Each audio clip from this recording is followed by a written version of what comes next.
U.S. President Barack Obama says people in his administration have an obligation to prevent mass shootings. He launched a task force to reduce gun violence less than a week after an attack at a school in Connecticut. In Newtown, Connecticut, for a third day, the funerals. This one was for Victoria Soto.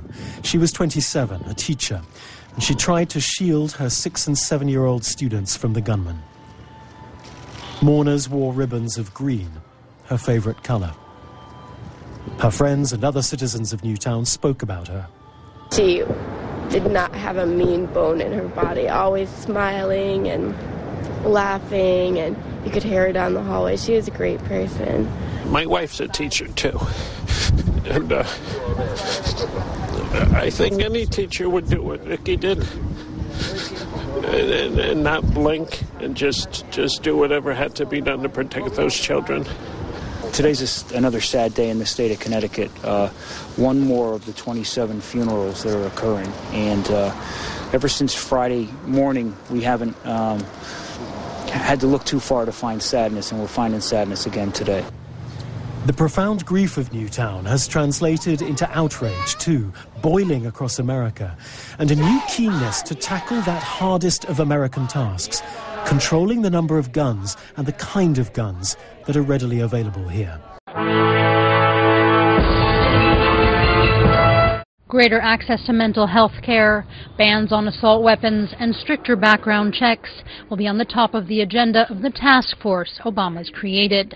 Chaired by the Vice President, the committee will draft legislative proposals by January, before pushing legislation through Congress. Obama also addressed concerns that by the time legislation reaches Congress, public outrage and political support will have waned. However, a tough political fight is in store for the president. The National Rifle Association broke their silence and condemned the attacks on Tuesday. But between the NRA, powerful lobbying groups, and a deeply ingrained belief in the right to bear arms, the president admitted he has his work cut out for him. Each one of these Americans was a victim of the everyday gun violence that takes the lives of more than 10,000 Americans every year. Violence that we cannot accept as routine. So I will use all the powers of this office to help advance efforts aimed at preventing more tragedies like this. And I'm not going to be able to do it by myself. Ultimately, if this effort is to succeed, it's going to require the help of the American people.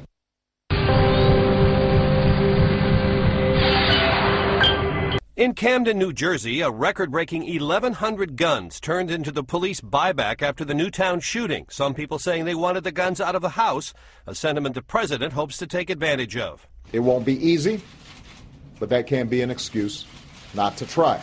Among possibilities, banning military-style guns called assault weapons and high-capacity gun clips or magazines, stopping private gun sales without background checks, the gun show loophole, confirming a permanent director for ATF, the nation's gun law enforcer, making it easier to get access to mental health care, and changing a culture that glorifies gun violence.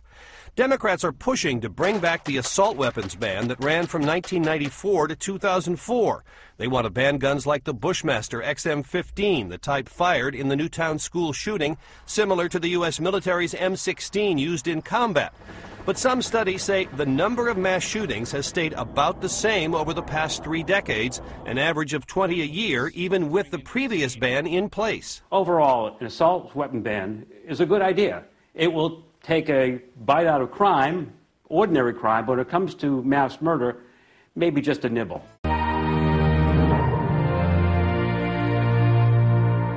The president says gun control legislation will be a part of it, but he's not saying, and no one here asked, if he's considering any laws that would get rid of the more than 200 million guns that are already owned in the U.S.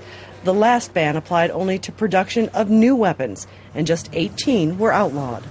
Most of the pro-gun rights congressmen and senators have stayed quiet in these last few days, but some are now starting to come out and say they'll fight any legislation.